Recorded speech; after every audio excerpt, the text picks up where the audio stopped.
Terrificon is back. The Terrific Comic-Con, devoted to, what else? Comic books and their creators, returns to Mohegan Sun Expo Center in Connecticut. The 3-day event features the largest gathering of comic book writers and artists. The largest of its kind in New England is on August 9th through the 11th. Terrificon producer Mitch Halleck promises this year's event will be the best con he's ever produced, with today's top talent like Tom King, Donny Cates, Ryan Stegman, Clay Mann, Liam Sharp, Derek Robertson, plus legendary creators Jim Steranko, Chris Claremont, Jim Starlin, Jerry Ordway, and in his final con appearance, the one and only George Perez. Terrificon will be celebrating Batman's anniversary, as well as featuring actors from the Bat films, Billy D. Williams, Robert Wool, and Val Kilmer. Plus, Doctor Who's John Barrowman, The Flash's John Wesley Shipp, the voice cast reunion of Animaniacs, and Pinky and the Brain, and lots more. See for yourself why Terrificon is summer's hottest Comic-Con, this August 9th through the 11th, only at Mohegan Sun. For more information and guest list, visit Terrificon.com. It's terrific! Hey everybody, welcome back to Word Balloon, the comic book conversation show. John Sutras here. Welcome to new Bendis readers who might be experiencing the Bendis tape for the very first time. The Bendis tapes has been a feature that Brian and I have been doing for almost the whole of Word Balloon. We started back in March of 2006.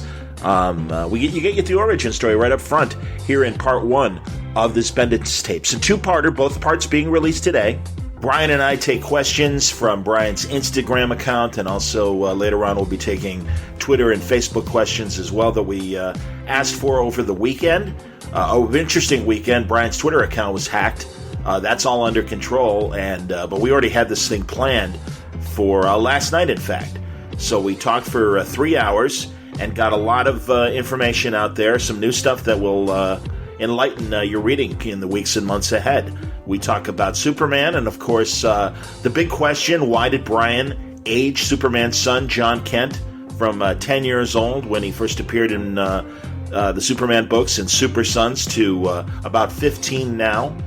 We also talk a lot about Brian taking over the Legion of Superheroes, the great 32nd Century team that is being rebooted in the current DC continuity, which you can do in the present because they're from the future. And things that happen in the present obviously alter the course of the future. So Brian explains how his iteration of the Legion will be treated as being introduced to Superman for the first time in a few months. We've gotten teaser images of that. We go over a lot of Legion stuff, his favorite runs.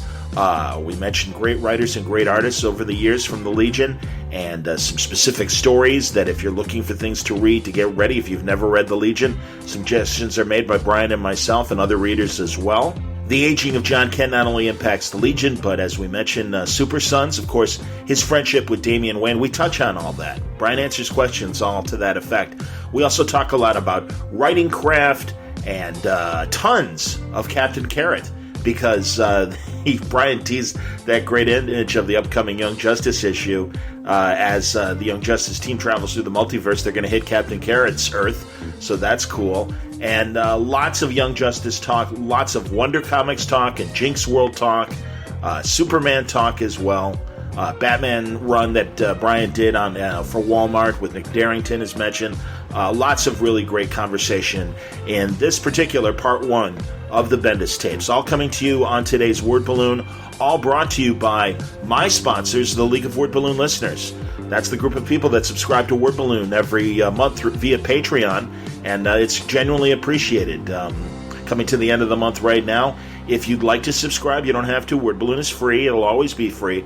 But if you enjoy the Bendis tapes, if you enjoy the content that I try to provide here at Word Balloon a lot over the month, man, I'll tell you, this is another big double-digit month of episode releases right here on Word Balloon. I hope you've been enjoying it. If you want to help support me via Patreon, you can go to patreon.com/wordballoon. And do you think Word Balloon's worth $1 a month? Do you think it's worth the price of a comic book a month? If you do, if you can spare it, that would be great. I appreciate the support. Thank you to the hundreds of League of Word Balloon listeners.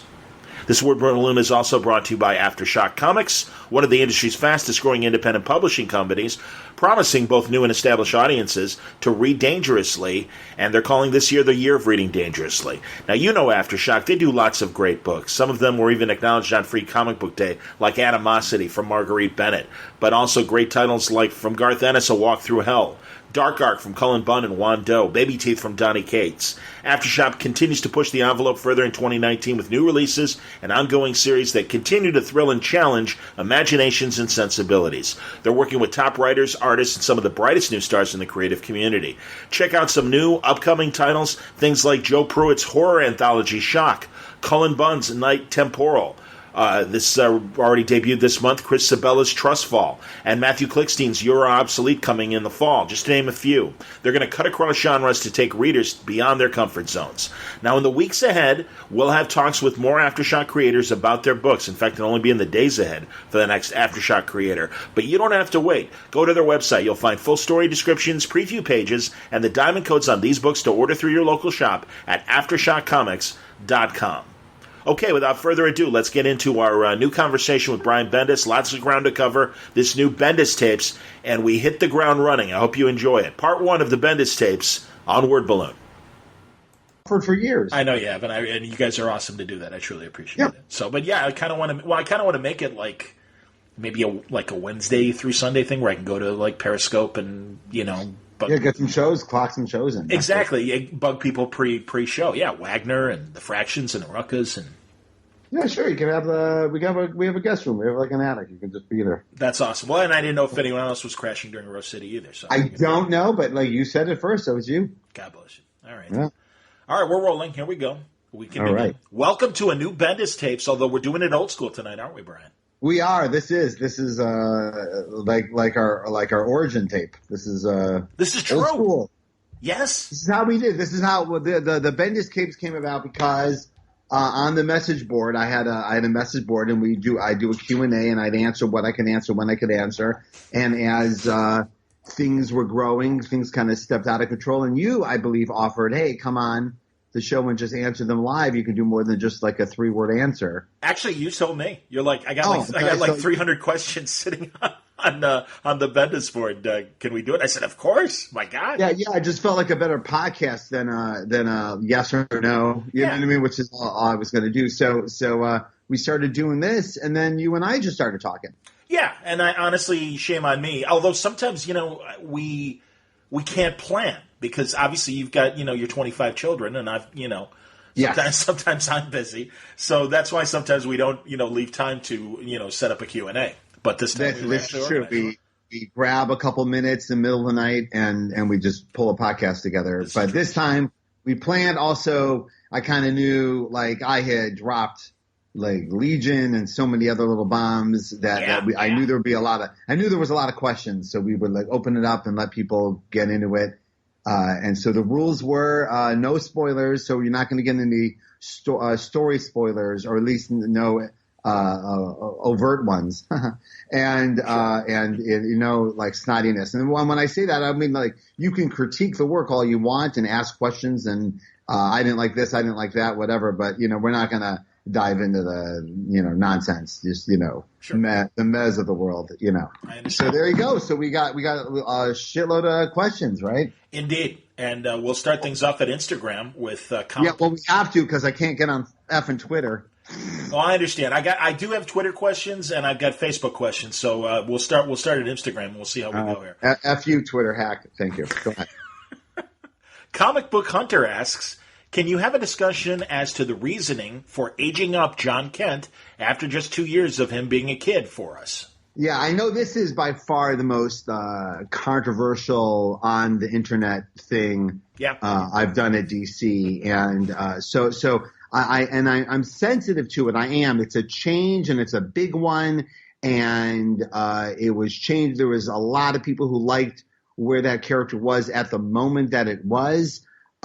So when I came into it, some people like I know that like the internet kind of gets in their head like I stormed in and stole Superman from a bunch of creators and stomped all over a bunch of shit, and that's not what happened. I said I said, boy, I like Superman. They go, oh, we're actually going to be making a change in Superman come Action 1000. And they didn't know what it was.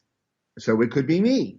And there are things that were going to be going away, regardless of my participation in this, and looking around and looking what the other writers have done and the cool stuff with Jor-El and the cool stuff with Jon and how much real building of the family had been done, and how I thought that the best stuff that the other creators had done with the family was the stuff that was unique to the Superman family, not like here's a normal thing Clark is doing, right? Because the normal thing Clark is doing wouldn't be normal if Clark is doing it, right? Yeah. Mm-hmm. His version of it, just by definition, won't be the normal version. So that stuff was really charming to me, and really, I think, to everybody. And so following along those lines, wanted to create situations for Clark and Lois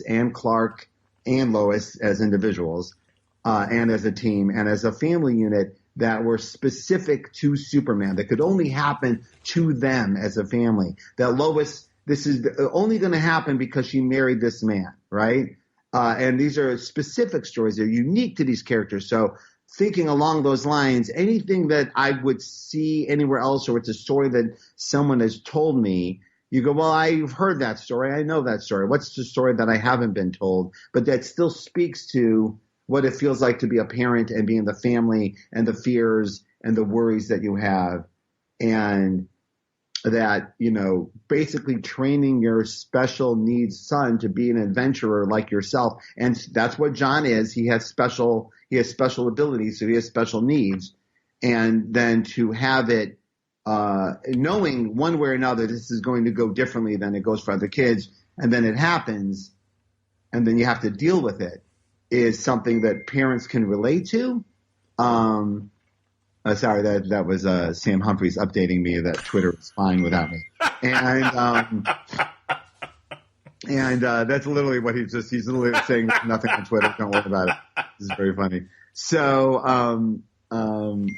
anyway, so it was about what does that feel like? What is the worries, the passions about being a father in this state? And just having Superman feel the loss of something, but you know what I mean? Just that loss of innocence for his son, but it be something horrible, but it be something adventurous and exciting and Superman-like. So that was the reason why. Now, we're just now getting to the stories that we're going to get because Jon has been aged up. So we've done the controversial thing of the age up, and we've described why. And I know that at least half the people that were upset with us are now no longer upset with us because they saw the story of how Jon got aged up, and were very excited that Jon didn't murder anybody and that Jon didn't, betray the core values of his character. Sure. And if anything, the hard journey that Jon, the young man, had been on all by himself, and having come out of it pretty much the best version of himself that Lois and Clark raised, yes, was just proof that his character was excellent. You know what I mean? Yeah, absolutely. He survived the gauntlet because of the teachings of his parents. Yes, he came out of it a better version of himself, and his parents are insanely proud of him. Sure. So that's the story that has been told, and that's no spoilers now. But that's the story people were worried wasn't going to happen. They were worried that Jon was going to go off somewhere, murder a bunch of people, have a bunch of babies. I don't know, like the worry that was coming at me on Twitter was so fiercely opposite to what I was writing that I kind of just had to zone it out after a while, because I'm like that's not what I'm writing. Don't worry about it. That teaser cover, obviously, which should provoke people to, oh my God, what's going to happen? He's got evil looking eyes. He's all shadowy. So I mean, I get it. Yes, no, we played the game absolutely 100%, but then only because we knew we were being true to the character, and that's cool. So yes, Jon has been aged up, and Jon has survived the gauntlet, and we're just getting to the end of the Unity saga, which will reveal a lot of things about Jon and his father, and that I think will be kind of like my statement on why. Like when people go, why to make the change? This, I think the why will be very evident on, I think, a few levels, not just on a story level. Well, and also, I mean, we've seen some solicits for upcoming covers, right, of Jon and Damian together. Yeah, absolutely. And that was it. People worried about Jon and Damian. People were just worried about things changing, or like we've talked about this in the past, that like in the book Misery, they chop off his feet, but in the movie they just hobble because like chopping off is too much. Yeah. You know what I mean? Sure. Like they were worried I was going to chop off his feet. It didn't happen, but it never happened and never even came close. And eventually we'll see Jon and Connor? Not right away, but yes, okay. That is going to happen, but not like in the next 6 months where people would throw it back in my face. Okay. All right. But yes, and it was one of the like on the reasons of things to make the changes we would make. Yes, we brought Connor back. Oh, good, we get the Jon Connor scene. You know what I mean? We get the all these things, and even aging of Jon. Because the stuff with Damian gets that much more exciting for us, and we'll show it to you very soon in Superman. Very cool. But it's so funny because there's some fans that, and you know this, they get so like thinking like we don't care. Of course we care. It's all I think about all day. I care so much. So I just wanted to give it a little bit of a longer answer so you could hear some of the thought process. Understood. No, I get it. And again, you understand. People, this was an interesting opportunity to continue to explore 10-year-old son of Superman and everything. And again, I think, Totally. I get it. Legacy. Totally. And that stuff will be untouched. Like nothing I'm doing with Jon and Damian or any of the characters will ever taint what goes on in Super Sons. In Super Sons, okay. Yeah, okay. And that's a promise I made. I full out have too much respect for other creators and those readers, right? But at the same time, my respect goes into, well, then don't also do their bit, right? Super Sons was another person's idea. Do your idea with it. Build on it. They took that idea and built on it. Now you take the idea and build on it, right? That as we go on, I get a little, I guess this is, as I get older, I get a little more sensitive to, well, no, that was someone else's idea.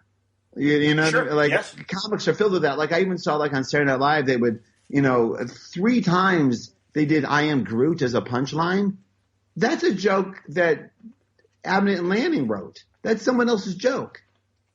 If people just use it now like it's a punchline that anyone else can use, but someone else thought of that. Right? Yeah, absolutely. So I'm a little sensitive to like, doing other people's bits or whatever, or, especially when we're all sharing characters. I understand. Legacy of DC asks. Did that make sense at all, what I was saying about that, about like other bits and jokes and stuff? Say again? Did that make sense about like that's Super Sons of someone else's bit? Right. Yeah. I mean, I'm assuming Pete's still doing it, Tomasi. And there's the YA book too, Yeah, exactly. Yeah. No. And I get it. And I'm sure everyone listening understands. Again, we'll see. Legacy of some do. Legacy of DC. Actually, Legacy of DC. I covered this with Joshua Williamson. Will Wally West reunite? We'll reunite with Bart Allen. We didn't cover. Yeah, I know. I opened the door to Bart. Yes. So indeed. I'm going to have to punt that because there's so much spoiler involved with that character. But I will tell you, I have a lot of Impulse stuff coming in the next issues of Young Justice. Particularly, I think everyone could tell, we've been surprisingly coy with whatever is behind Bart's reappearance. So we're going to be getting to that as the issues go on. History of the Flash. Why did Barry have red hair in that one Superman issue? Yeah, guys, come on. He's trying a hair thing. It's all right. There you go. What is in Keith Borwick asks, what is in Superboy's side pouch? It's a dirty question. Well, I didn't think it was until you said something. I went there. But like a colostomy bag, right? That's what I read in the Who's Who said it was a colostomy bag. That's the tragedy of Jon Kent's aging. That's horrible. That's, oh my God.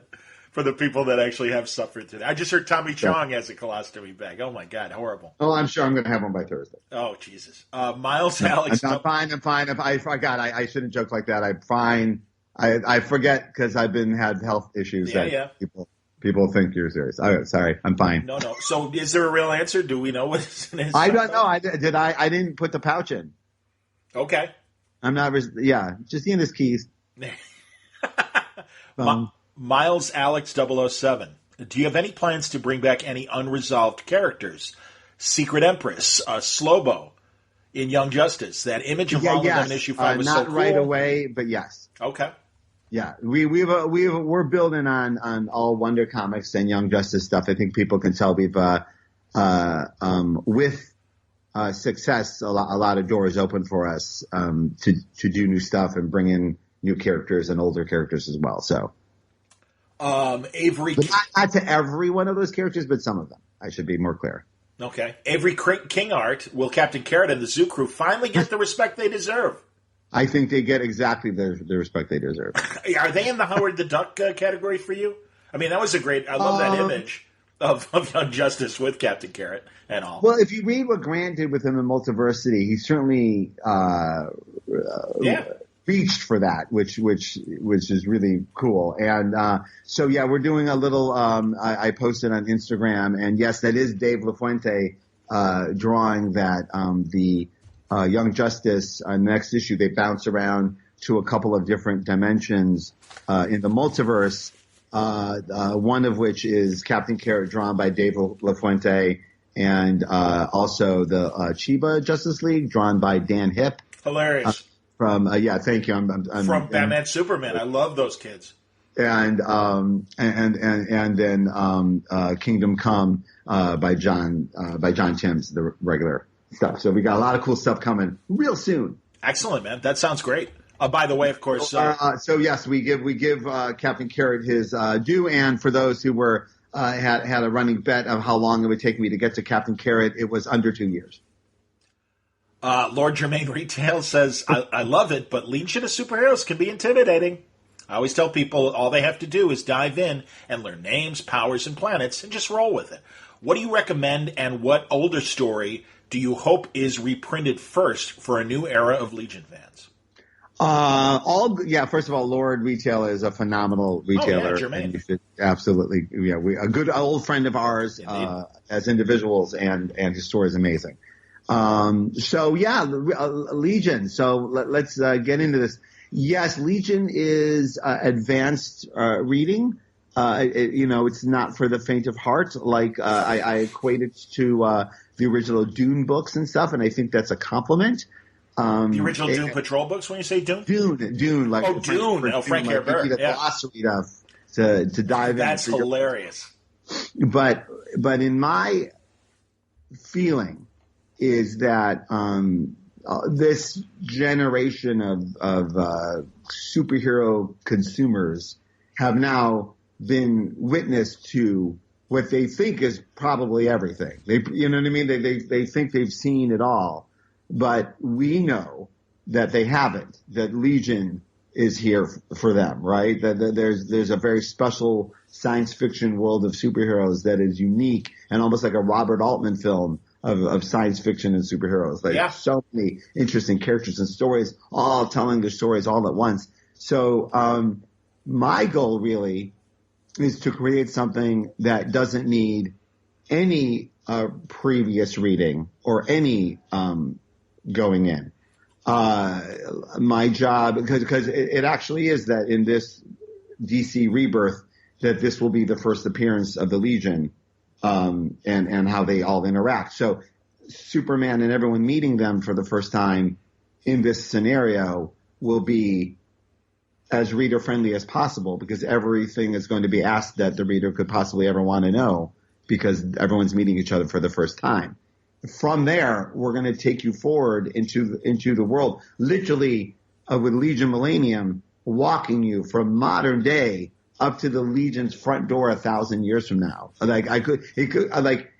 that idea, it couldn't be more reader friendly, in that we're going to take you into a very charismatic and hopefully dense sci-fi world, but we're going to make it as reader friendly for you as possible. I think about me and how I got into it, and what my in was, and what my in on Legion was, and trying to recreate that with new story for a new audience has been all I've been thinking about for this. Can you reveal what your in was, or would that spoil what you want to do? I'm all Keith Giffen, Paul Levitt, yep. and like that was also, if you were reading comics in the 80s, and there's Dark Knight and Watchmen and Camelot 3000 were all coming out, and these are comic book excellence in my opinion. Agreed. And they were all coming out around the same time, and then there's Legion.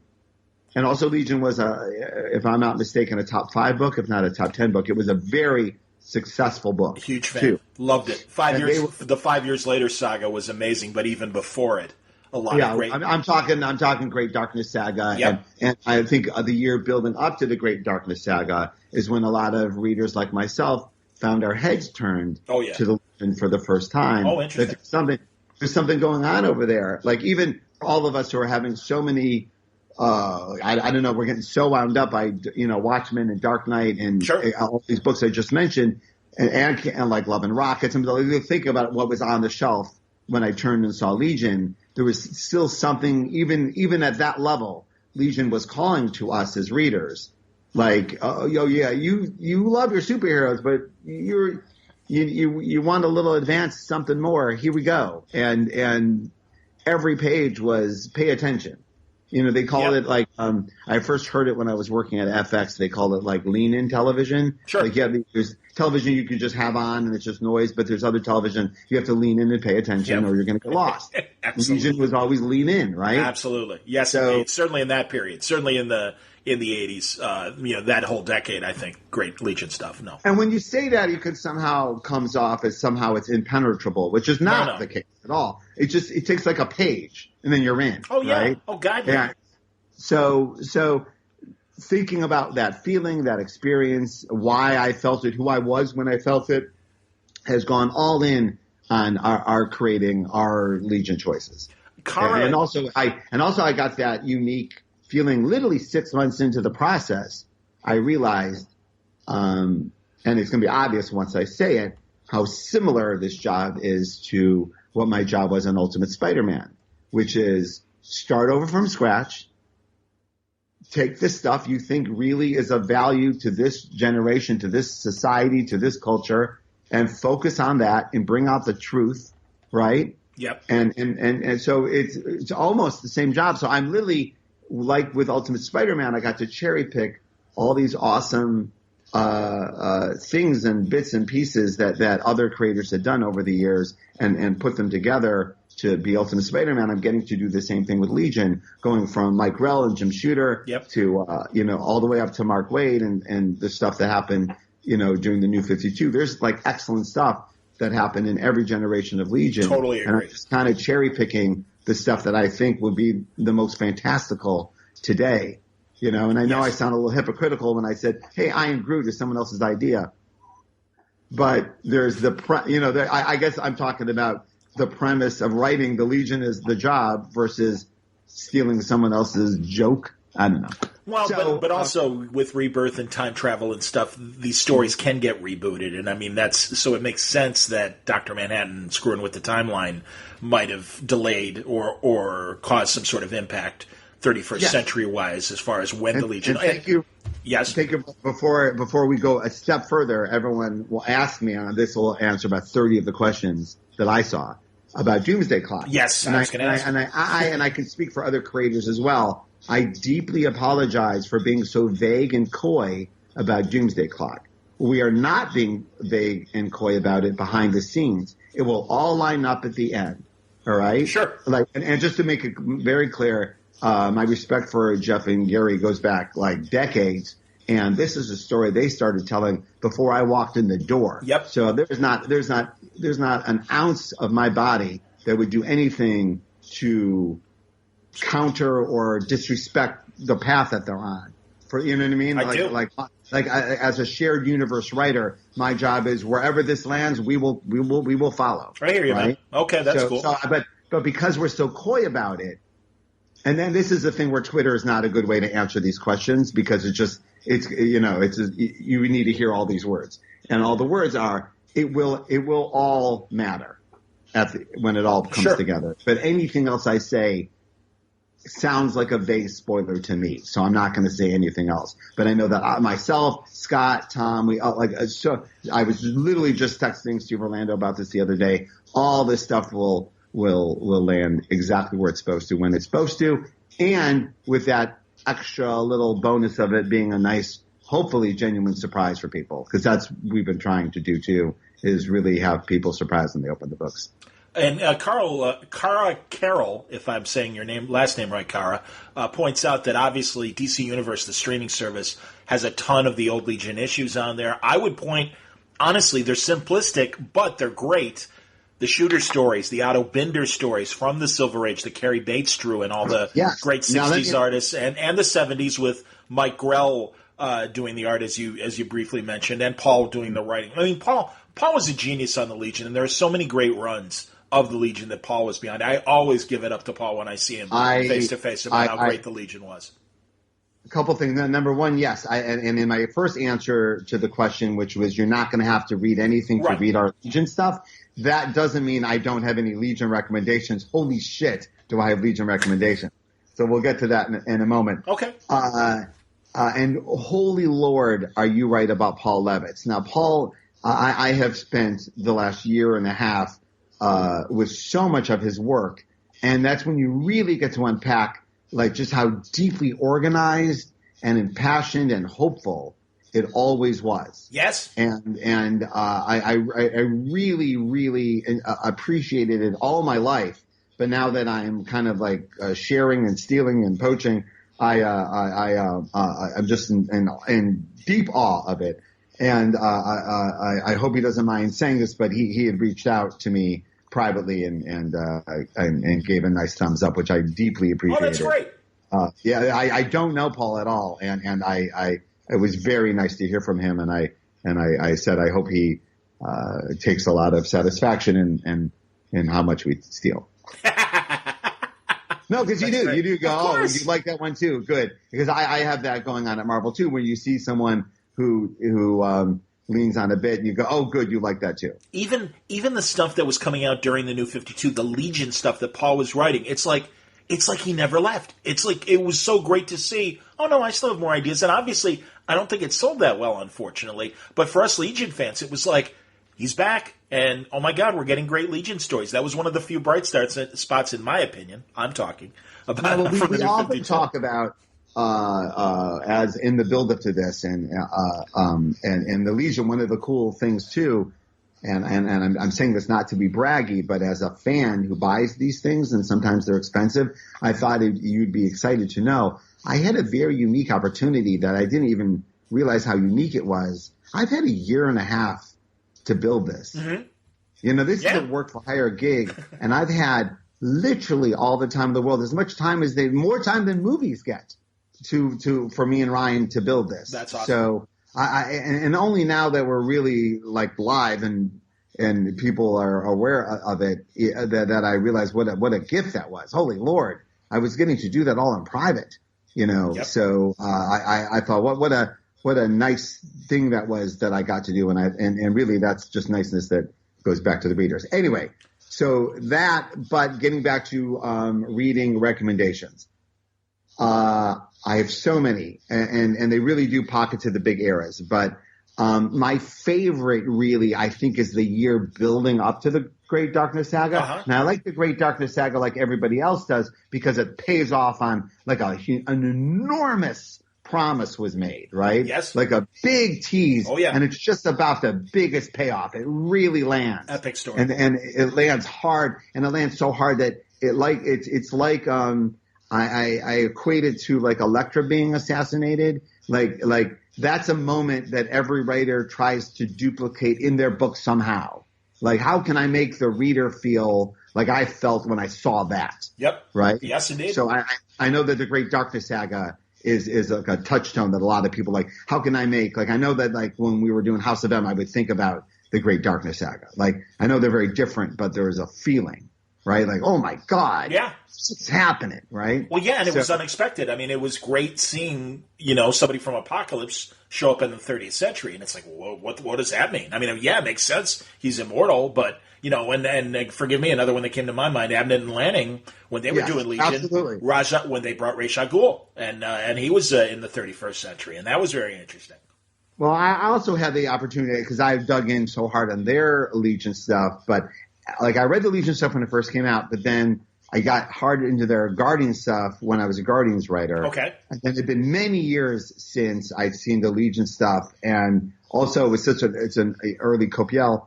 Oh, yeah, that's right. Yeah, right? Yeah, And so I had this, like, great appreciation for what they accomplished in both Legion and Guardians.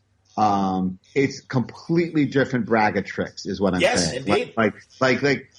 Like some writers have a bag of tricks. You can apply them to different things but these were a complete different bag of tricks. And that is very impressive. And I did tell them that privately, but totally agree. But yeah, all of that stuff I highly recommend, and the Mark Waid stuff. Yes. And like Barry Kitson and Mark Waid. Yes.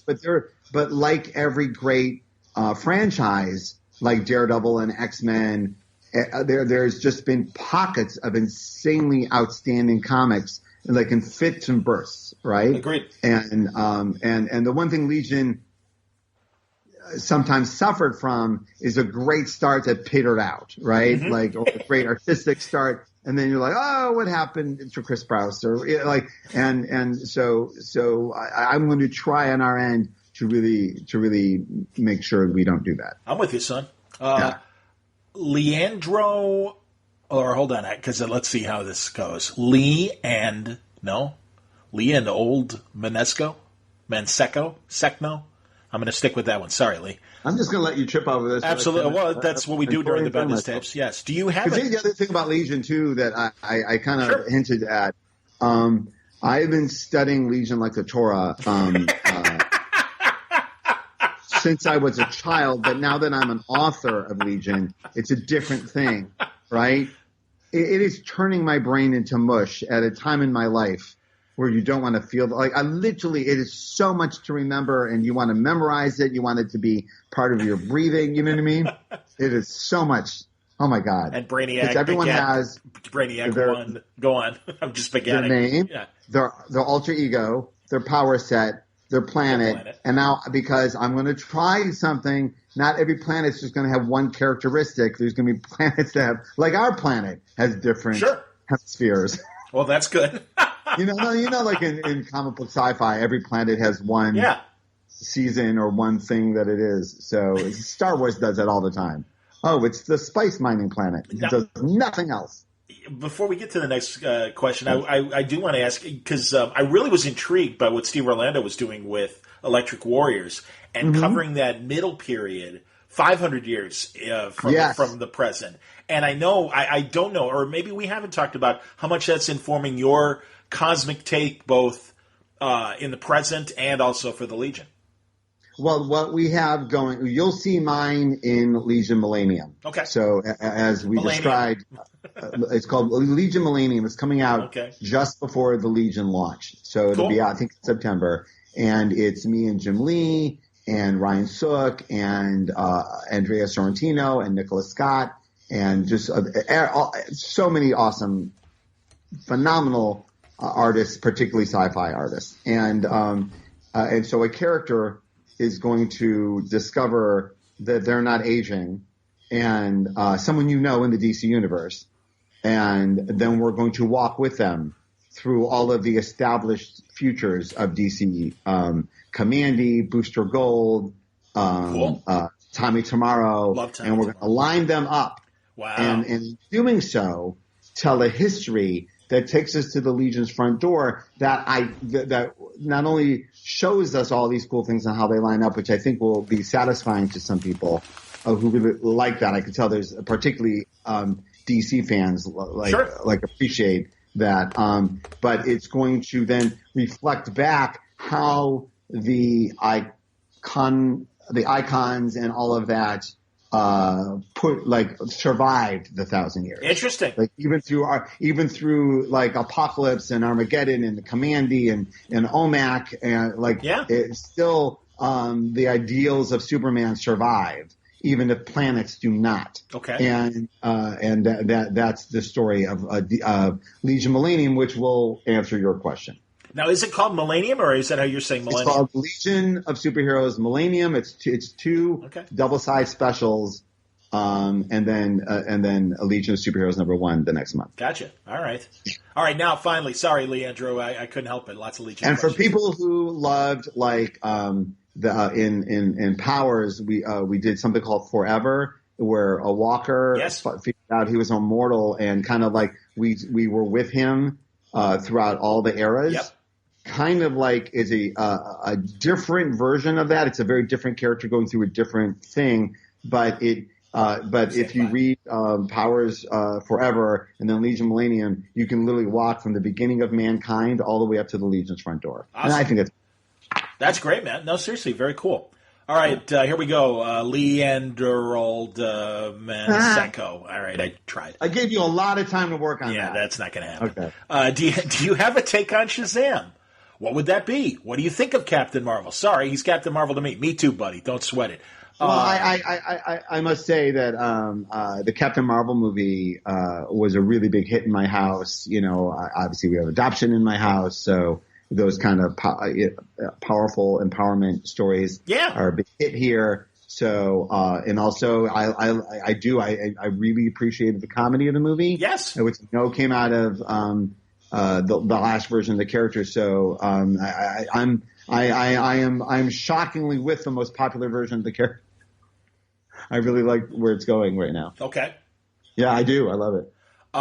Will Robin and Superboy? But I don't have any Shazam on my plate right now. Like nothing. Okay. I have nothing. If that was a question, if I'm writing Shazam. And again, I will point to my recent, just before this episode, conversation with Josh Williamson on Word Balloon, where he promised that Shazam will be appearing in Batman Superman and will be one of the key heroes in their story that also involves the Batman Who Laughs. And expect an interesting encounter. Go ahead. Let us take a moment and celebrate the arrival of David Marquez at DC Comics. Yeah, that's great. Very, very excited about this. Him and Joshua, who is a former student of mine, teaming up to do this is super, super exciting. Yeah, it's cool. It's really awesome. It won't be any surprise to anybody. I get daily updates on this book, and every page is just crackling gorgeous. That's beautiful, man. So, I like it. Yeah, and in the meantime, behind the scenes, David and I are cooking our Jinxworld book. Now, we answered Caesar Danny 135's question about John and Connor meeting anytime soon, but he did say also he loves everything you've been writing. Thank you. And may I say, and there was a lot of people in the questions who did reflect, they were worried about John and are less worried now. Good. And I deeply appreciate that. And I'm saying, because I've said on this podcast over the years, will one person just one time say, oh, I'm sorry I yelled at you? and I must say, over the course of maybe it was Marvel versus DC fans, because DC fans do seem to be much more apologetic if they see that's they were nice. wrong, which I appreciate. I don't know if it's just, again, a lot of my shit is very, Well, they had 20 years to gripe at Marvel. Anecdotal to my very specific experience. And the things I did in Marvel, maybe no one felt like ever apologizing to me for, whereas at DC they do. I don't know. It could be me. I'm just saying. Too goddamn funny. But I must say, I've had a wave over the last few months of people going, hey, I was really worried about you, Superman, and now I'm not. And I'm like, hey, you know what? Thank you. I appreciate that.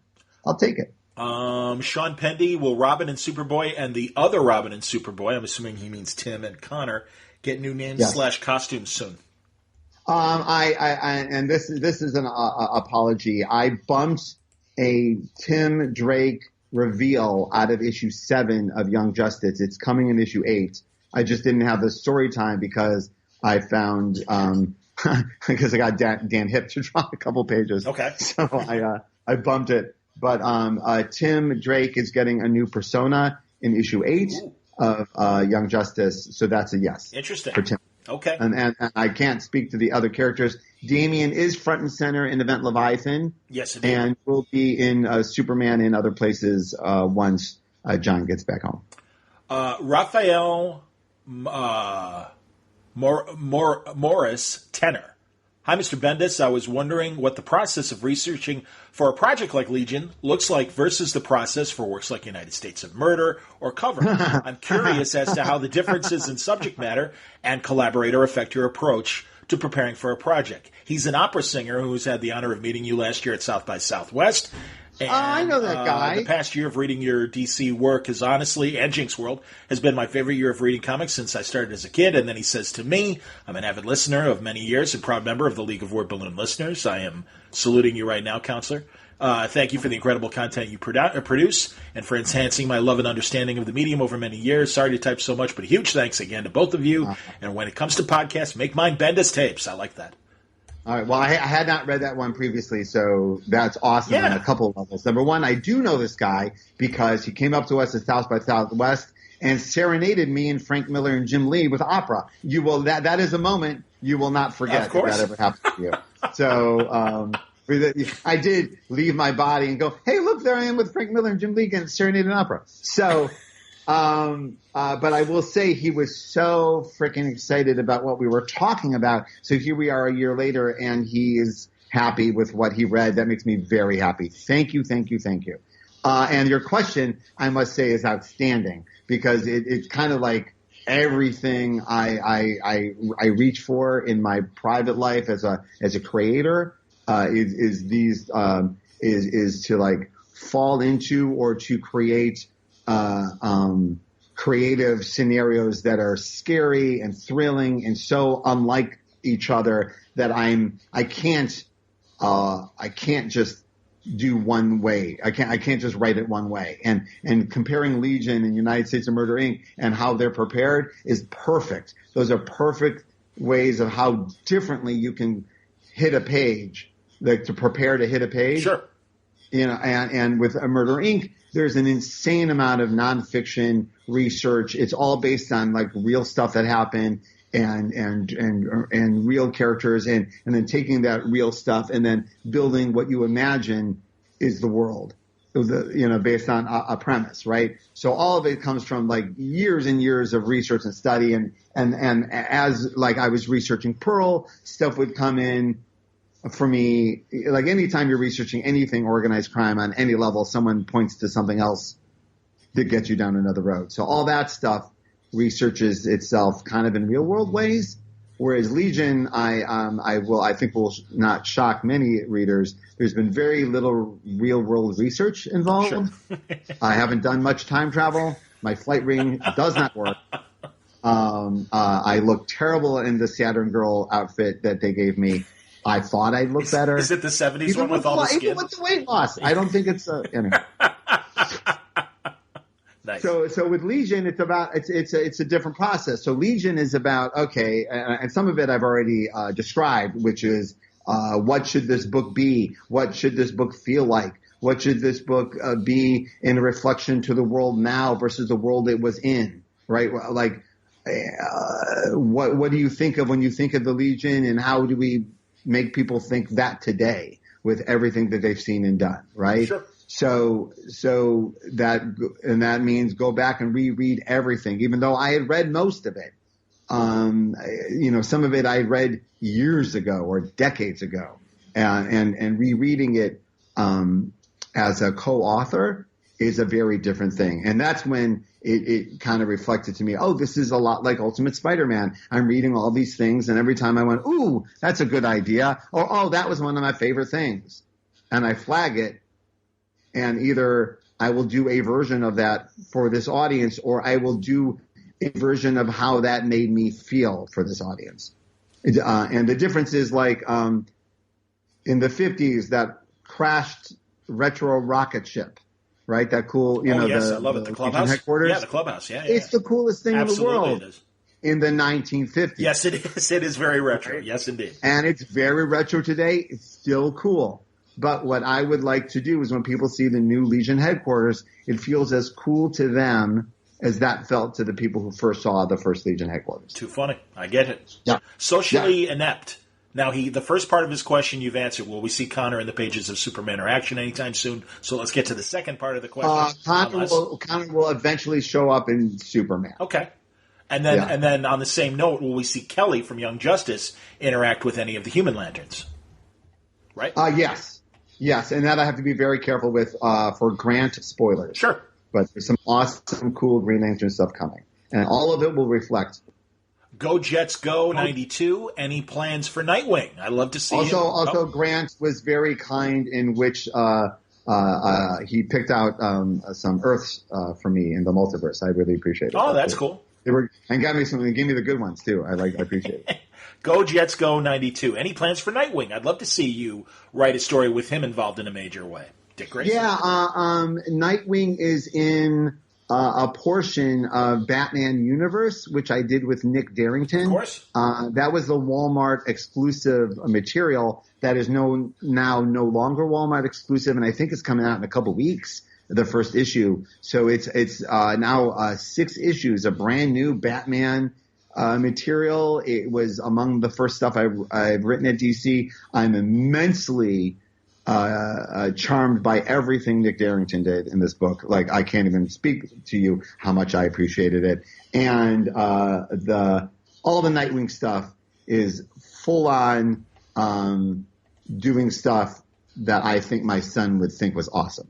Very so my son comes up to me and just says, "Hey, Dad," I go, "Nightwing is the coolest," and walks out of my office. I'm like, "Oh, Nightwing is the coolest. Here we go." There you go. Good kid. Yeah. Kevin Andlinger, or Andlinger, do you have an estimate for a release of season 2 of Naomi? No, but I will let you know when I do, and it's an act of concern. It's not being like, whenever. I'll be very frank. The book is a very big hit. We are hugely relieved, and I guess we're ill prepared for it to be as big a hit as it was, not story wise, but like Jamal had already had a gig that he had stopped doing to do Naomi that he had to return to, which looks like an awesome gig as well. Okay. So he has to do that, and then I think I'm with about 99% of the universe that they don't want us to do Naomi without Jamal, so we're not. Okay. Yeah, so we're just going to wait for him to finish up. Meanwhile, David Walker was literally over here 2 nights ago, and we already started planning what would be the trilogy of Naomi stories that we have planned. Oh, great. Yeah. I love this name. Jor-El doesn't socialize. That's a good callback for DC Legacy He's stuff. never reasonable, ever. What's that? Never. He's never reasonable. No, I understand. But do you know the original quote, who doesn't socialize? Ooh, this is a good test. Mogo, the Green Lantern planet that we discover. That was the Alan Moore title, and then we discover that Mogo is a planet. That was an outstanding deep dive, and I appreciated you getting that. Thank you. That was a great one. Absolutely. Now, this is a great I question. Like 3 hours later, I would have gotten that. Do the other Legion teams still exist in the multiverse? And, of course, maybe referring to when Johns did the Legion of Three Worlds and the Time Trapper and the fact that, Legion of Three Worlds. Man, oh, man. Great story. Put that on your must-read 100%. list. But I must say, I feel that even for Legion, that's Advanced Legion, because that's like 3 Legions. Well, yeah, it explains. Right? Yeah, it explains a couple of the various iterations from previous decades, and also, by the way, the Lightning Saga is another great story. But the Legion, I think I didn't realize how much George Perez wailed on that one. Straight. Like, it's really outstanding George Perez stuff, and it just speaks to the joy of Legion more than I think of any other project that we're talking about. But what was the question? Do these other Legion teams from these other universes exist in the multiverse? This is a good question, and this is my heartfelt answer. And it's funny because I joined when I joined Marvel. It was as part of the Ultimate Universe, but then I was also writing Daredevil, right? So as part of the shared universe, but then I also had one that I was basically sharing with Mark, yes, right? Yeah. So it's and he was in his corner and I was in my corner, and we basically had our own thing, right? And reflecting back on how much writing Legion today feels like Ultimate Spider-Man in that regard, I've thought of the following, because this is where it gets different at DC. Because of the reboots and the relaunches and what have you, and all of those iterations being of equal importance to me personally and to all of the readers, I think my best answer is to just take our Legion, and I see people have already questioned me, why is it the 32nd century? I said, you know what? If we put it in the 32nd century, that means it doesn't touch anything that happened in the 30th or 31st century. Okay. Like that stuff is untouched. Mm-hmm. So we can do our stories brand new from scratch, and yet all that stuff is untouched. That was my feeling. So I don't know what the technical real answer is, but in my heart, it all matters. It's all real Legion. It's just how I feel. Like the reboot and all that, it doesn't matter to the truth of the character or why I read the stories, right? Yeah. Well, so I'm just going to not do anything that takes away from anyone's. I'm not ever going to say that nothing ever happened. Does that make sense? Yeah, no. I understand, and I mean, well, I should change this title of this. Does that make sense? That is the subtitle of most Bendis tapes. Yeah. When you get in the Q&A. That's a tough thought I had, and it's a tough answer, and I can only think like, what would I want as a reader? And I go, well, the best answer is do your thing. I would want my favorite writer on Legion to blow the roof off the place, but at the same time, if you could like not do anything that makes Mark Waid stuff not happen, that'd be great. Well, I was going to say, if Mark wanted to come back and write a new Legion story and do it in his and Kitson's version of Legion, I would hope DC would say, why not? In the same way that I always wanted someone in the last 20 years to write a Clark Kent Superboy story, and let's go back to 1950s Smallville, and just like, hey, if you got a great idea that fits in that period, if you got a great 40s Bruce Wayne, Julie Madison, Batman story, do it. And really, I think it's okay. These characters are flexible enough to handle that, and I would say the Legion's the same way. Yeah, for sure. But I would argue, just for the sake of argument, that we are at a time and place, particularly with something like the Legion, that anything retro or backwards or is like just fat out, like I'm just gonna like. No, just like doing like a cover band of someone else's version of it is I think just a miscalculation. Like people are looking for like future forward, new, show me like the new thing. Also, it's different. Like also like people have DC Universe and on Marvel Unlimited, they have access now to all of it at once. That's true. So. You know, like right away, like people were already like deep diving into Legion as soon as they heard the Legion was coming back to being a thing. Well, you saw it on my Twitter feed. It was like, people were constantly like throwing each other recommendations and they were diving right in. Yes. So they're going to have that already to have read. My thing should be something else. No, I agree with that. I'm just saying, like James Robinson when he came back with the Golden Age and told that great JSA story. Totally. Yeah, but that was years and years and years ago. I'm just saying right now it feels like we should be moving forward. That's cool. In every regard. Clone Girl. In storytelling technique, in the stories that we tell and the voices that tell them, we should just as forward as possible. Fair enough. Clone Girl. Can we see Beast Boy or other Wonder Comics characters on the Young Justice team? Please don't add another member, but maybe cameos? I hope you won't add another member. Yes. I think people can get a sense. There's going to be a lot of younger characters from other franchises showing up in Young Justice and other places. It's going to be a real like celebration of that whole generation of stuff. And we're just building and building. And it took us a few months to like reintroduce all of this stuff. There's some readers who are listening who had a deep, fond love of Connor Kent, but more than half of our readers never read a Connor Kent book before, and so we had to introduce him, and not only introduce him, but introduce him and state the case for why everyone loves him, right? Mm-hmm. So it takes a few months to do that, and then you can start building. Game Pop 123. I really love how you've been writing Impulse, really capturing what made him a unique character. Thank you. I got a lot of compliment. Even Matt Fraction said something nice about that, which I really appreciated. So thank you. That made me very happy. Impulse is a very important character to me. What is it about Impulse that appeals to you, and do you have any Impulse-centric stories planned? Oh, was that him asking? Yes, it was. Sorry, look at that. Like we're having a conversation. The answer will be in story, what I love about Impulse. But I will say that, that the first run of Impulse's comics were, deeply, affecting to me. And I was working the comic store when they came out, and I remember having that twinge of, this is a better idea than I've ever had so far in my life, right? Wow. And like I remember being like sitting there as a struggling writer going, you're not writing as good as this, right? So writing the character now feels good to me. Yeah. There's also someone in my life that reflects his voice perfectly, and I'm doing a dead-on impression of him. Super Sons love. What are you planning to do with Super Sons? Now, obviously, you've started to talk about that. Do they have a connection with Event Leviathan? And how long will the arc be?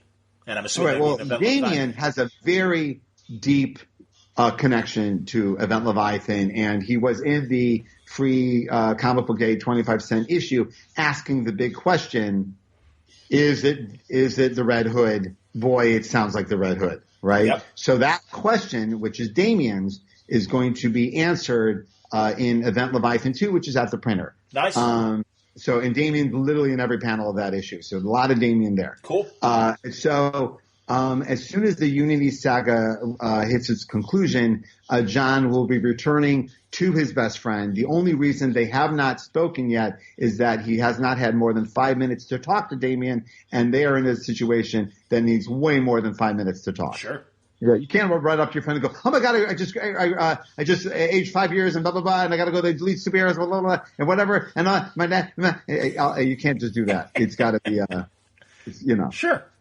So they're going to get back together, and I have already equated it a lot like Tom Hanks and his best friend in Big. Oh, that's great. There's a lot of fun to be had there with the age difference that doesn't in any way, shape, or form dismantle or hurt the friendship. If anything, it makes it more fun. Cool. I was telling it to my son, who gave me some excellent input, and I will tell everyone what that was after it comes out. But Damian and Jon's relationship continues, and Jon will be back in the pages of Superman very soon. I look forward to yours and London's collaboration on Spider-Man coming soon. Hey, what could that be? Hey. All right, I'm teasing. Shap Soup, are you architecting a period of massive stories like you did at Marvel after Disassembled? It seems that way, and Snyder seems on board. It seems that way, and Snyder seems on board. I love the connected universe you created at that time.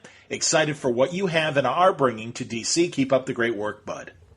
Thank you. Well, with a long-term contract, and that's really like the difference between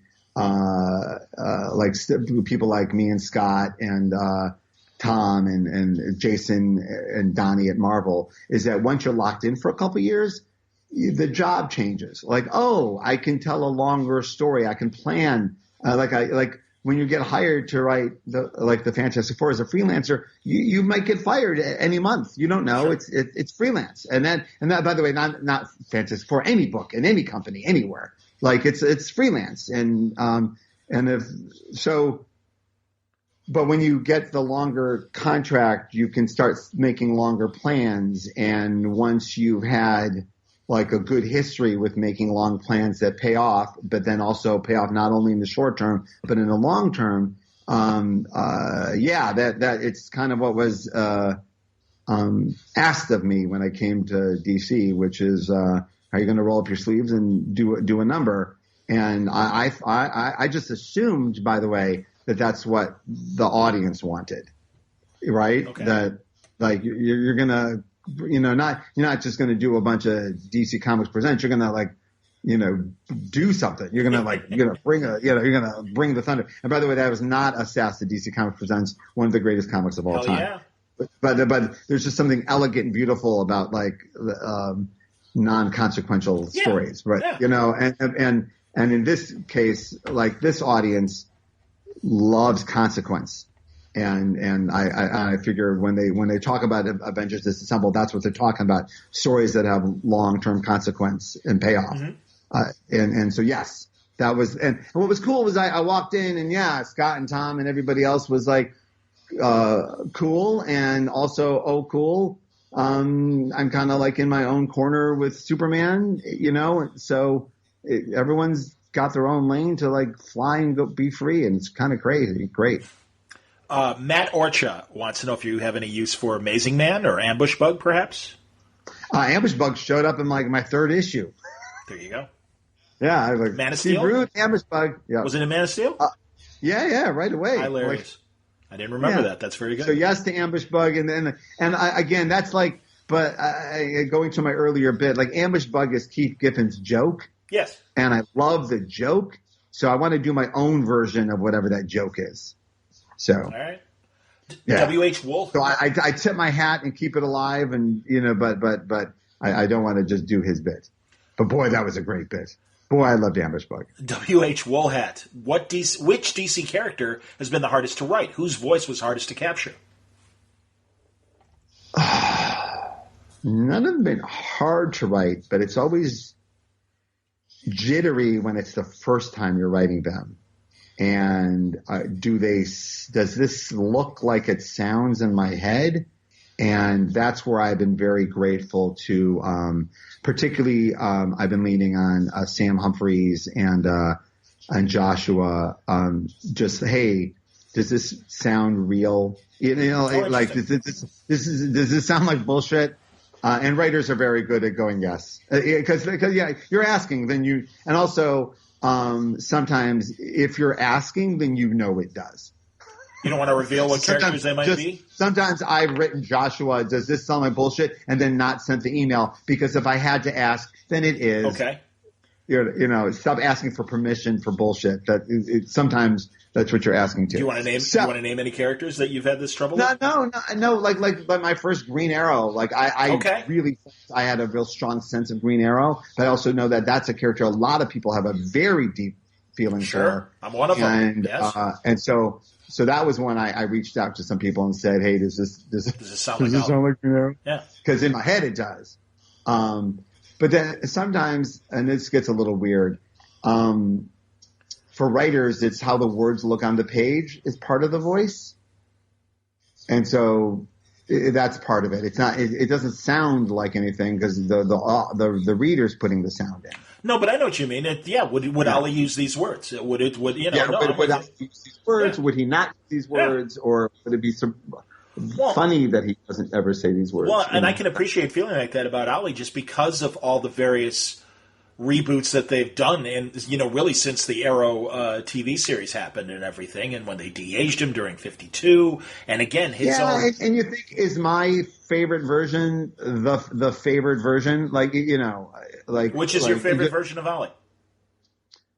The one that Brian Boland draws.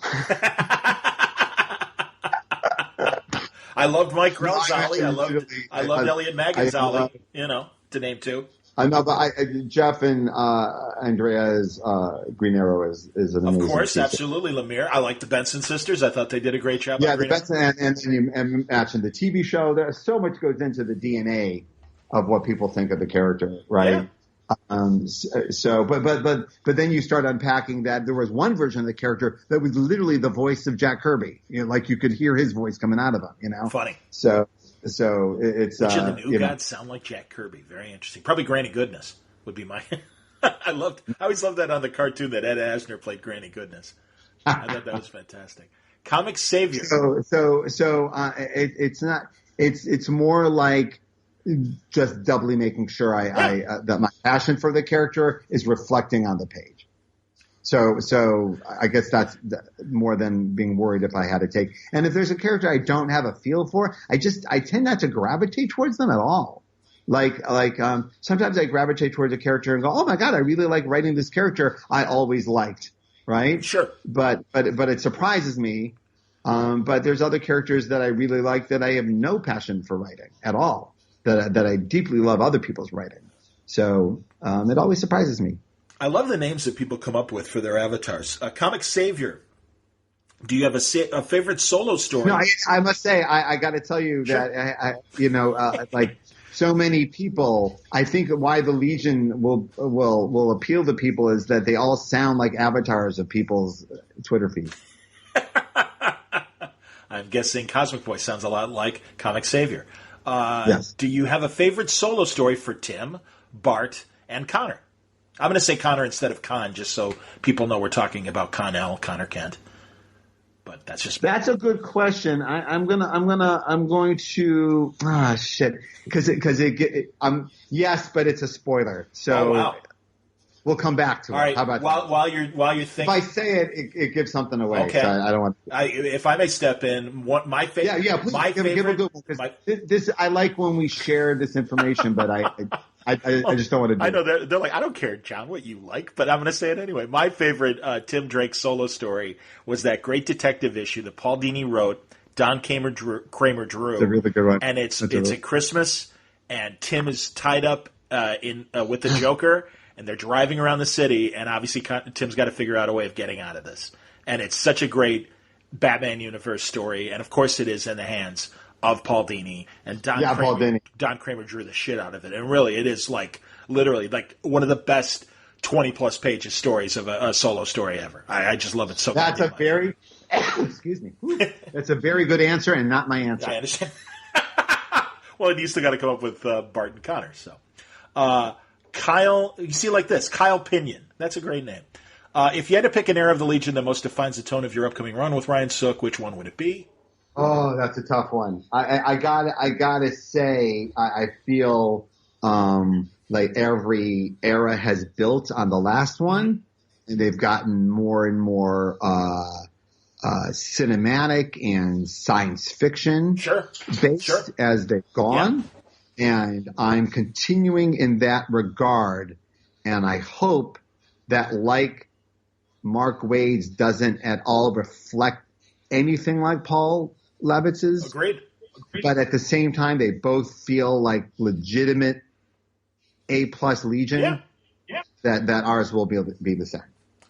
That is all I've been thinking about is that it should.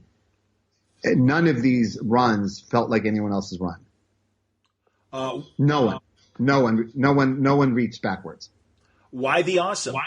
Even by the way, even Paul did not reach backwards when he went back. Totally true. Absolutely true. Totally true. And having done that with some other stuff, I also found that impressive. I know that itch. I want to go back to these characters because I'm a different person, and I want to see how that reflects in my work.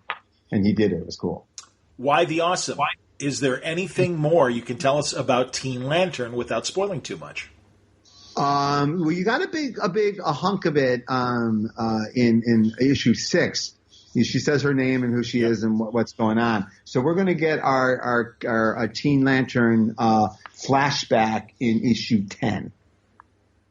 Oh, so but she does. Her and Alan Scott from Kingdom Come have some choice words that are very reflective of some information about her. I loved the old continuity of Young Justice being alluded to by Connor. Will we be seeing more of the pre-New 52 stuff? That from the comic couple, ladies and gentlemen. Thank you. I was very happy that went over well, and there is more coming. That was a first clue into a bigger puzzle for really Tim to unhook. They're all going to unpuzzle it, but it's Tim. He's going to unhook it. Got it. Kville 07. Will we see Connor and Bart reunited with Superman and Flash in 2019? I'm very excited for the Kingdom Come meeting, as we just discussed. Yes. Excellent. Wow, that was fast. I'm not used to that. Raven. That was a tweet answer. Ravenwing 263. Does Chris Kent exist, or is that one Superboy too far? Yeah, you know what? I'm going to say I don't know. Interesting, because did you kind of touched on that with this current Superman story with Rogozah and Zod and everything? But in the I'm not. Spoilers? Yeah, right. I'm going to punt this one too. There you go. That's all right. I'm so sorry. Give me like 3 issues on this, and I'll answer it. Okay. It's so hard. It's also there's Doomsday Clock and there's Scott Sourcewall stuff. So there's a lot that I'm not just punting my own stuff. Sure. Yes. The last BB-8. I certainly hope so. When will we see? I hate BB-8. When will we see Anita, Greta, Sissy, and Slobo again? Not in a flashback, but in the team. Please let me know you're going to add them later too. on. That's the same question as Empress spoiler. Yeah. And they also want to see. That person wants to also see maybe Red Tornado and Ray too. Sure. Yeah, and I get that. Like that Red Tornado was the story from the previous Young Justice. The character's now in a different place. If there's a place for Red Tornado to find his way back to them, great. I'm with you. But we're just not there right this second. Yeah. No, I'm not against it at all. It's just a different story is being told. Hamilton's Captain Carrot is awesome. Yes. Finn Moxon art. Having published work as a writer-artist, is there a specific point where you stop pursuing art? Well, John knows very well that it wasn't so much that I stopped pursuing art as people were not pursuing the art as much as they were pursuing the writing. But total sellout and things like that you were still doing. Yeah, I wrote and drew my graphic novels for many years. And then when I was first at Todd McFarlane hired me to write some cop books for him, Sandwich Witch, and then Marvel hired me as a writer. And even at that time when they called, I thought they might be hiring me as an artist, but it was as a writer. Yep. So and the short answer, and this is an answer I've given over the years, but the short answer really is that I love to draw. And I do it often, but I'm still surrounded by the best comic artists of this generation, period. So it's so much more satisfying to give Ivan Rice or Ryan Sook something to do that's going to come back perfect or so beautiful that I'm almost moved to tears sometimes than me smashing my head against the table trying to make it happen on my own. Yeah, I must say it's much more satisfying mental state to be in to just write something, go to sleep, and you wake up and it's drawn. It's really great. Do you still quick sketch at cons if people ask you? The art of sketching is something you have to keep up with, and I haven't. Okay. So okay. I'm not as good at it as I was. But like I draw all the time. I draw layouts. Sure. If something isn't if someone asks for hey, could you sketch that out to show me what you mean? Yeah. I do it all the time. So art is part of writing if you're writing a visual medium. It just is. So yes, but. You know what? I got to tell you, Jeff Lemire announced that a graphic novel he wrote and drew this year, and I was like, when? I would love to write and draw a graphic novel on top of everything else, but I can't even imagine when that happened. Flabbergasted. When I see a John sketch, it always blows my mind because he's actually, for being not known as an artist, a pretty good, cartoonist when he needs to be. Oh yeah, absolutely. So, P. Dyer, I have no idea to say this, but P. DiResta Jr., I'm going to say. Probably wrong. Sure. He loves seeing the Zoo Crew popping up, of course. Summer and Domo, man. Summer and when you give me an eye chart to read, I got to tell you, we're screwed. But I'm going to ask it anyway. What is your favorite part about writing all your current books? Oh, good Lord, there's an essay question. Well, the overall answer is that I set out to and was successful in getting myself a bunch of gigs or creating a bunch of gigs that were so different from each other that my whole brain feels like it's being used. Like everything is very, very different. Like the same person wrote Pearl and Captain Carrot this week. Yep. That feels very satisfying to me. Yeah. Creative. And it's funny that Brian K. Vaughan just put on Instagram this quote from another writer about talking about something about diversity of subject being range being the most important thing for a writer. And it was, before I read this, it was like reading something you already believe in, Sure. but that is something I believe in, that I don't think you can actually be as creative or at least I couldn't be as creative as possible without doing all of these things at once. So it's all of these things and all of them being so different. And right now, also that my collaborations are so healthy, that everyone I'm working with is so, joyful in the work that they're doing.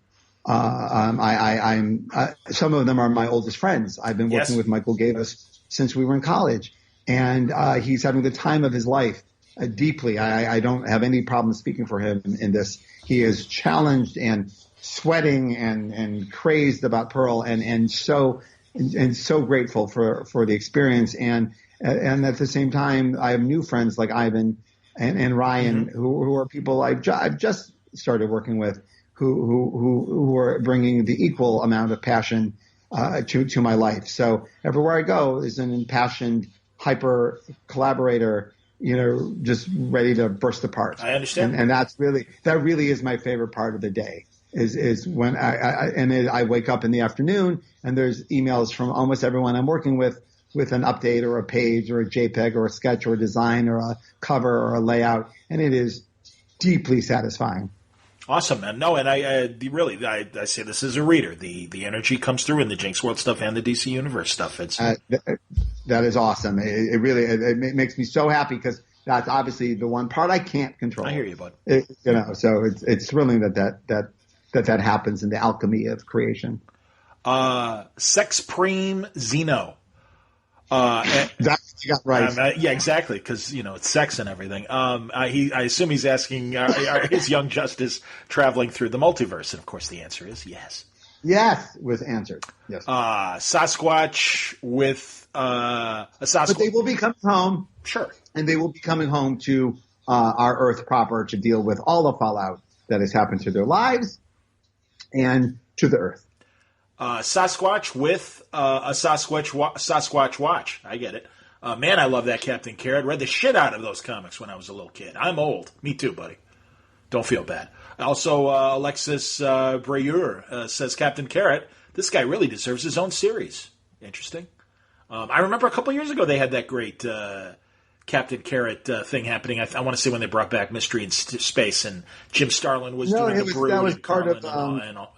Wasn't it? The New 52 shit. That was part of Grant's thing. Grant's Multiverse. Oh, yeah, of course. That's true, too. He was part of the Multiverse team, and he did some really, really interesting things with the character.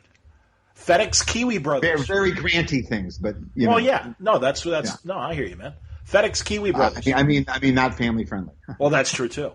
FedEx Kiwi Brothers, I wanted to say thank you for all the cool work you've been doing. Amazing and badass stuff, Brian. And I love whenever you and John talk. Thank you. My question is, what are your thoughts on Captain Boomerang? Dick B. I haven't wrapped my head around Captain Boomerang yet. To be continued. I tell you, the Legion takes a lot. I can appreciate that, but I'm a big Captain Boomerang fan. And also, I loved Brian Meltzer's Captain Boomerang. Brad Meltzer's Captain Boomerang, sure. Yeah, that's a good one. Yeah. Local astronaut, favorite Legion stories, runs, members. Well, I think we've talked about runs and stories. Well, maybe not stories specifically, but well, yeah, we did a little bit. But members, yeah, we did a little, and I think we're going to do this a few times as the book continues. But there's a lot of Legion stuff that I would recommend wholeheartedly, and it is, if you have DC Universe, I don't think there's anything like more valuable for you on there. You know what I mean? Just diving in, because it is some of it, like even the Great Darkness Saga, it's years of storytelling. Yes. It's you gotta hunker down, right? And enjoy the weekend with it. It's fantastic stuff. So I'd start with there, and I think that really does kind of point you in the different directions. It takes you to 5 years later. It takes you to the relaunches. It takes you to, let me go back and see the Grell and Weiss and Shooter stuff. Would you say that your run will represent your favorite Legionnaires up front? Yeah, 100%. Okay. It's going to be what I I literally made the headline of this be like the Ultimate Legion, because it's going to be like if Ultimate Spider-Man was everything I loved about Spider-Man in a book, this is Ultimate Legion. Okay. All right. Plus new stuff. And that includes other creators bringing new stuff to it, may I say. We've created a small handful of new Legionnaires as well. Giro Man or G Roman, I'm not sure which. And you're the villain when Damian says to Bruce, yes, I need you to help me prove this new Leviathan threat isn't the Red Hood of Gotham, your old partner Jason Todd. Why did he say it like that? Saying, isn't it Jason Todd, or just Red Hood would have been enough? Batman knows who he is. Duh. Readers are too. It sounded so unnatural to me. Mm-hmm. Oh, well. Perhaps an awkward moment with a character that Brian Bendis seemed to slide by. Well, that character at that moment felt like saying that, and everyone in the DC Comics organization read it. And also, may I say that a book like the 25-cent issue is supposed to be as reader-friendly as humanly possible. 1.4 million people got that book. All right? Versus the 80,000, 100,000, whatever, So our job is to be as inviting as possible. Bunt. James Bunt. Not to excuse the awkward moment he had with the character. I like this guy's name. Bunt. James Bunt. Vodka martini, shaken, not stirred. Time to call out artists wasting their gift. Who does it break your heart that isn't working regularly on sequential art? Interesting question. Well, I go through waves on this, and I've probably done it on this podcast over the years. I do get very frustrated with when I see people with immense talent not doing it. And I think I've even told the story years ago about Tony Bennett was on the Howard Stern show talking about how enraged he would get when he would meet a singer who would pickle their talent, where they would drink so much they couldn't reach their potential. Absolutely. They were literally like abusing themselves to stop themselves from reaching their highest point. And I really, that really got to me. Like we've all known people like that in our lives who like, you are better than this. Yes. Right. Yeah. And I and a lot of my friends are people who work very hard to appear better than we are. Like we're not as naturally talented, but the hard work gets it through. Mm-hmm. Where you see other people who seem to be able to do this with a wave of a magic wand and don't. So I go through waves where how dare you deny us or deny me what I want, and then you go, oh, you know what? Everyone to their own passion, everyone to their own journey. Not everyone has to be wired like a maniac pitbull like me and seeking approval of others with your work all day long. So it's not necessary. So I go through, you're pissing away your life. Where's your art? And then I'm like, they could be doing something else that I don't know about. Well, and then also, I know artists that I've talked to. I'm sorry, continue. Excuse me. No, I'm just saying, who knows what they're doing? Well, but I do. It's not my job to point them out, but there are some people who it drives me nuts. And there are some people. I will say, here's where my frustration really logs in, because I am sometimes in a position to call up one of these magic people and get them a paying gig. You know what I mean? Like work. And they don't have, and sometimes it doesn't even have to be working with me. Just like, hey, you want to do this? Like, I have an imprint. Would you like to be part of it? And you find out how deeply lazy they are. Well, but also some artists. It's every artist is their own person, and I know that I've talked to people who I don't consider old or too old to do it anymore. Are like, doing a sequential book is a grind, and I just don't have the energy to do it anymore.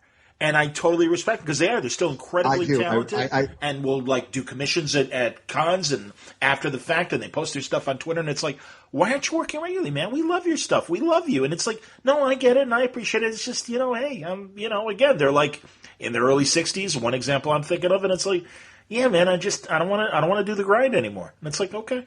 I loved it when Walt came back. This is where I loved when Walter came back a couple years ago with you on Avengers. And it was just like, I just want to see if I can do it still. And it was like, that was fantastic, you know? Yeah, and that's why he's still one of my heroes. You're like, oh my, he's like not a day goes by where he's not really, really kicking ass. It's really something. That's why I miss Twitter. I don't get to see him. But I will say, in this, and I know a lot of artists listen to this, and so I'll talk about this advanced thought I have about this a little bit. And by advanced, I mean I think about it a lot. And John, you knew me before the near-death experience. Of course, yes. So you know I was wired like this beforehand, because I know that some people think, oh, he almost died, so that's why he worked so hard, right? But no, but I will say that when I was in the hospital and they said, time's up, buddy, and they did say that. They said, you're not getting out of here. I did have to sit with, all right, did you do what you said you were going to do? What, like, you know what I mean? And I know in my heart that I have some friends that have not had that moment and are going to have that moment and be very upset with themselves when they realize how little they've accomplished. I understand. Right? Yeah. And I will say that having had to stare that in the face, I was very happy that I sat down and did my work every day. You're right. Like I said I was going to do it, and I did it. So so if I'm doing it more since then, it's because I know that felt good. I'm with you. You know. So I say to younger artists and writers, work hard every day. I said on Twitter the other day, the only thing I know for a fact is that the hard workers win always. All right. I'm not saying they get fame and fortune, but they succeed. Yep. They succeed creatively and they get the work done, which is all that matters. That's exactly right. Yep. So, but like for people, how do you break in? How do you stay in? And I'm like, work hard. Yep. The people that bitch and don't do anything all day, do not. And also there's this wave, I guess it's because I'm a little older now, the people break in and then they can't figure out how to stay in or you know what I mean, how to keep the train moving. And it's heartbreaking sometimes because you're like, oh no, keep working. So don't stop now. You just got in. Yeah. No, I hear you, man. So. No, in fact, I wrote a letter pretty much saying the same thing to someone that's trying to break into the big two, and I'm like, don't wait for the big two. Do your own thing, man. I'm like, it's and also for creative people, and I like to never see it as work. I never say I have my work to do, right? Because it's like you realize, oh, this is therapeutic. Yes. This is feeds the soul. Also, yes. Yeah, it's feeding my soul. It's feeding my kids. It's feeding my passion. So we're very lucky. Yes. So if you're trying to break in, you're spending a great deal of your time with your passion. You're very lucky you can. Yep. Right? Amen. So just that alone is such a gift that for you to ignore it that's when you lose me. So yeah, again, not to be too over the top with all this, but I think about it all the time. I think about what succeeds and doesn't succeed, and when you step back and look at it, the patterns are hard work. Here's a music question from Phil Barnes. Double Nickels on the Dime is the greatest punk album of the 80s. Discuss. I have no input. I think you've already discussed it. You're wrong, but you've discussed it. I would agree with that. I'm like, actually, I can think of other albums other than that. I will here. I'll tell you a great music thing that happened in the house. My daughter is a musician, and she's 16, and filmmaker. Olivia, co-creator of Takio on sale now. And she's gotten into rock documentaries. Came barging in. Dad, her and her friends just watched Jonathan Demme's Stop. Oh, fantastic! Good Lord, remember seeing that in the theater? I remember seeing that in the theater. They were floored like we were. Of course, my God, what a great concert movie! Year it was from? They couldn't even tell what year it was. That's fantastic. It was like this timeless, beautiful music oddity. I was so excited to share this with my daughter, and then like Matt was over, and then we started going, oh, he directed Silence of the Lambs, and like we took her down the whole. We all miss Jonathan Demme. What a great filmmaker he was. Yeah, but it was like of all the things my daughter has stormed in here and said, guess what? It stopped making sense, and all of her friends fucking loved it. Giant white suit. Come on. Yeah. And the Tom Tom Club and doing I their was trying thing to in the middle. describe to her, like, we live in a society that everyone wears a giant white suit, like, of some sort, right? Like, everyone has a look, you know, but at the time, it was, right? Oh, Like, it was an independent rock documentary, and everybody knew about that suit. Yep. Oh my God, no, it was and again, I was saying the Tom Tom Club. They break into the Tom Tom Club set right in the middle of the movie. No, it's a. This is so funny because I pick Olivia up from work and she, like, you know, we start talking and I said, could you not hit her over the head with the Tom Tom Club right away? It took me 3 minutes before I said Tom Tom Club. Because it's so cool. It's like this band within a band. I love that shit. But poor Olivia, she's got it's not just me. It's me and Matt. We both start hitting her at the same time with, like, every pop culture. Like, you open any door and just me and Matt just, like, throwing nonsense at her. It's thrilling when somebody decades younger likes what you like. I get it, bud. I totally get it. You're killing me, man.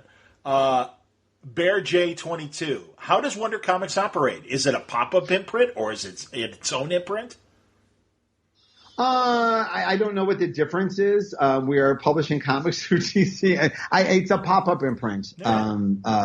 But like Young Animal, but it's within DC Universe continuity.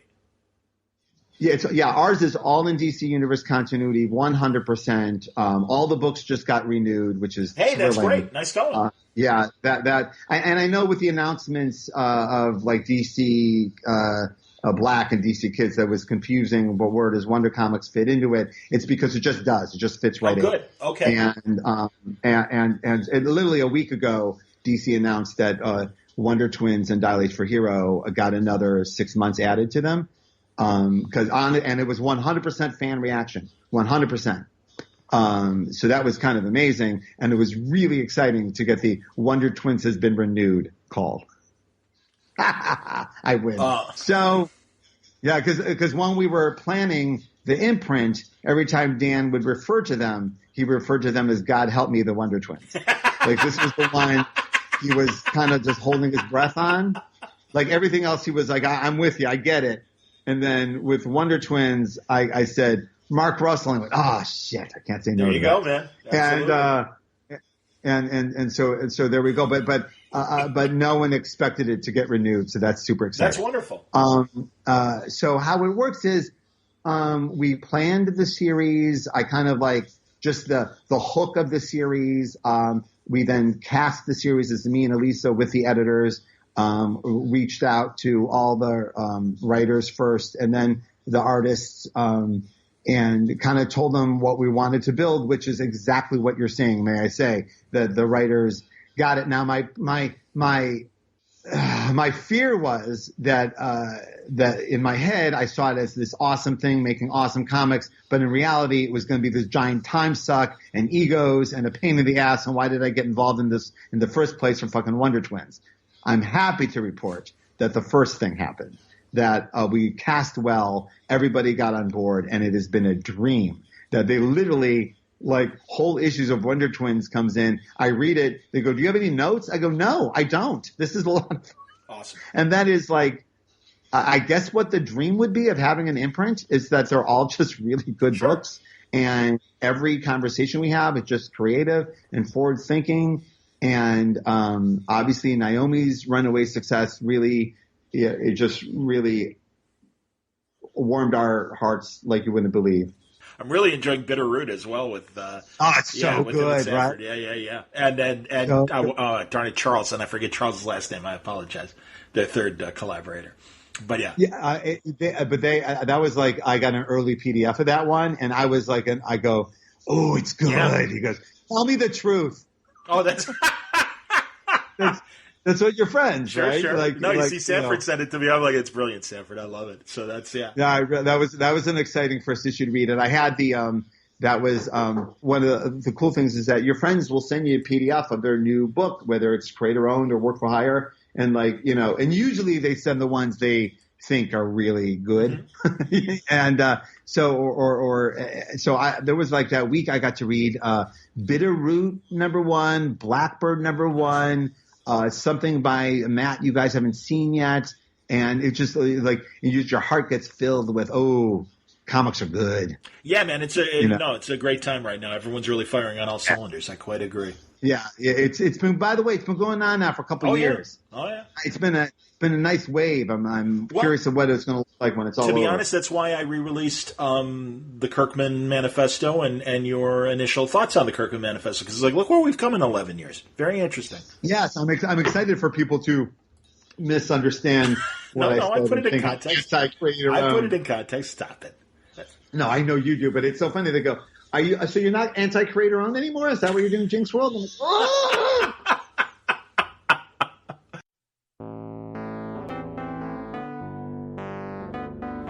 Okay, let's stop there for part 1, but you don't have to wait. Come to part 2. You can download it. In fact, it should already be up waiting for you at wordballoon.com and on your podcast feed, because I didn't want anyone to wait for part 2. So here we go, part 2 of the Bendis tapes coming your way in just a few minutes right here on Word Balloon. Thanks again for listening today. All brought to you again by the League of Word Balloon listeners via Patreon. If you want to subscribe to Word Balloon, your help is greatly appreciated. You can go to wordballoon.com and click on the Patreon ad there, or go to patreon.com/wordballoon. Thank you very much, League of Word Balloon listeners.